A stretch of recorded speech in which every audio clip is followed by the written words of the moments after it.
안녕하세요, 스페스입니다.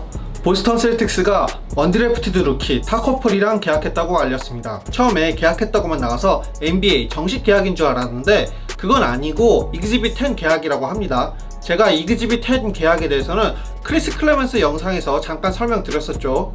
셀틱스 관계자들은 타코 폴이 대학교에서 보낸 4년 선수 생활보다 그 후에 프로 트레이닝을 받으면서 이 서머리그에서 보여준 더욱더 이 향상된 모습을 보고 긍정적으로 생각했다고 합니다. 아직 다듬어지지 않은 원석 같은 느낌이라 시간은 좀 걸리겠지만 그래도 가능성이 있다고 생각한 것 같아요. 타코폴 키 2m 31cm, 윙스팬 2m 54cm인 선수치고는 굉장히 잘 움직이는 편이기 때문에 이 슛폼만 어떻게 좀 좋아지면 NBA에서 살아남지 않을까 생각을 합니다. NBA가 카와이 레너드랑 그의 삼촌 데니스랑 함께 NBA 팀들에게 불법적인 요구를 했는지 뇌물을 요구를 했는지에 대해 조사를 시작했다고 합니다. 특히 데니스 삼촌이 말도 안 되는 거를 요구한다고 이런 루머가 나왔었는데 과연 증거가 있을지, 과연 증거가 나올지 궁금합니다. 근데 만약 증거가 나와서 걸리더라도 정말 심각한 거 아닌 이상 처벌은 받지 않고 아마 다음 시즌 프리에이전시 때 그 룰들을 바꿀 거라 이런 예상이 나오고 있습니다. 빅마켓 LA로 간 카와이 레너드한테 너 1년 출정 정지 이렇게 딱 줘버리면 LA도 LA지만 NBA도 큰 손해를 입게 되잖아요. 그래서 아마 그런 처벌은 주지 않을 것 같습니다. 저는 카와이 레너드, 폴 조지 프레스 컨퍼런스에서 놀랐던 게 이번 오프시즌이 아니라 카와이 레너드랑 폴 조지 이 둘이 몇 년 전에 같은 팀을 하려고 했었다는 게 좀 놀라웠습니다. 예전에 폴 조지가 인디애나 페이서스 선수 시절 페이서스를 나오고 싶다고 했을 때 카와이 레너드가 그때 샌안토니오 스퍼스에 있었죠. 그래서 이 스퍼스로 데리고 오려고 했었다고 해요. 근데 마음대로 되지 않았고 폴 조지는 인디애나 페이서스에서 썬더로 갔고 그리고 카와이는 아예 다른 나라 도시인 토론토 랩터스로 이적이 됐었죠. 이게 좀 몇 년 전부터 이런 게 있었다는 게 좀 놀랍고 확실히 NBA 선수들도 같은 동네 출신 선수들이랑 같은 팀을 하고 싶어 하는 것 같아요. 친하니까. 드래건 벤더가 밀워키 벅스랑 2년 계약했습니다. 용을 마음대로 조정할 수 있는 선수로 불리면서 가장 멋있는 이름으로도 뽑혔었죠. 피닉스 선즈가 2016년 드래프트 4픽으로 아주 높게 뽑은 선수로 뽑힐 때 넥스트 포르징기스로 평가받았었습니다.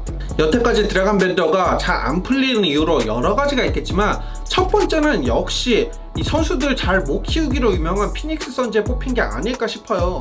선즈는 4픽으로 하이픽으로 선수를 뽑았는데 선수가 잘 못하면 G리그를 보내서 좀 선수를 키우던가 이렇게 해야 할 텐데 선수를 G리그로 보내지도 않고 저번 시즌은 물론 후반기에 가서는 플레잉 타임이 좀 늘긴 했지만 전체적으로 보면 드래건 밴더 거의 벤치에서만 보냈거든요. 근데 선즈 팀이 그런 건 선수가 바꿀 수는 없는 거니까 이 드래건 밴드의 문제점, 가장 큰 문제점을 보면 자신감입니다. 루키 시즌에는 정말 어이없는 실수도 많이 하고 그랬었는데 저번 시즌 보면 농구 스킬들이 굉장히 좋아진 게 보였거든요. 근데 자신감이 너무 없어서 그냥 혼자 1대1로 하든가 슛 쏘면 되는데 패스 안 해도 될 상황에서 패스하고 막 이랬었습니다.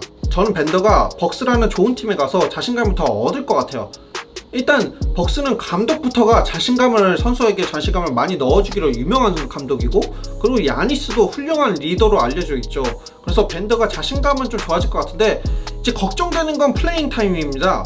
벅스는 우승을 바라보고 있는 팀이고 빅맨도 많아요. 그래서 과연 밴더가 뛸 시간이 있을까요? 그게 좀 걱정이 되네요. 많이 뛰어야 실력도 느는 건데 뛰지 못하면 연습 아무리 많이 해도 소용없잖아요. 저는 밴더가 좋은 빅맨이 될 수 있는 조건들을 갖췄다고 생각하고 그리고 이제 아직 겨우 21살이에요. 아직도 21살밖에 되지 않았기 때문에 발전 가능성이 더 있습니다. 러셀 웨스트브룩이 프레스 컨퍼런스에서 본인이 제임스 하든이랑 같이 뛰는 건 전혀 걱정되지 않는다고 했습니다. 코트 위에서 경기에 임하는 나의 마음가짐은 항상 똑같을 거지만 플레이 스타일은 조금 바꿀 수 있다고 합니다. 본인이 희생할 생각이 있다고 해요. 예전 썬더 시절에 제임스 하든이 경기 끝날 때쯤 플레이메이커 그런 역할을 했었고 그리고 본인은 오프 더 볼 플레이를 했었다고 해요. 나도 오프 더 볼 플레이를 할 수 있다 라고 얘기를 했는데 저는 저번에 말씀드렸듯이 왜 저는 러셀 웨스트브룩이 공을 가지고 있고 제임스 하든이 오프 더 볼 플레이를 해야 된다고 생각을 해요. 왜냐면 제임스 하든이 공을 가지고 있는데 만약에 더블팀이 와요. 그래서 러셀 웨스트브룩한테 주면 웨스트브룩은 와이드 오픈 3점에서도 못 낼 때가 많잖아요.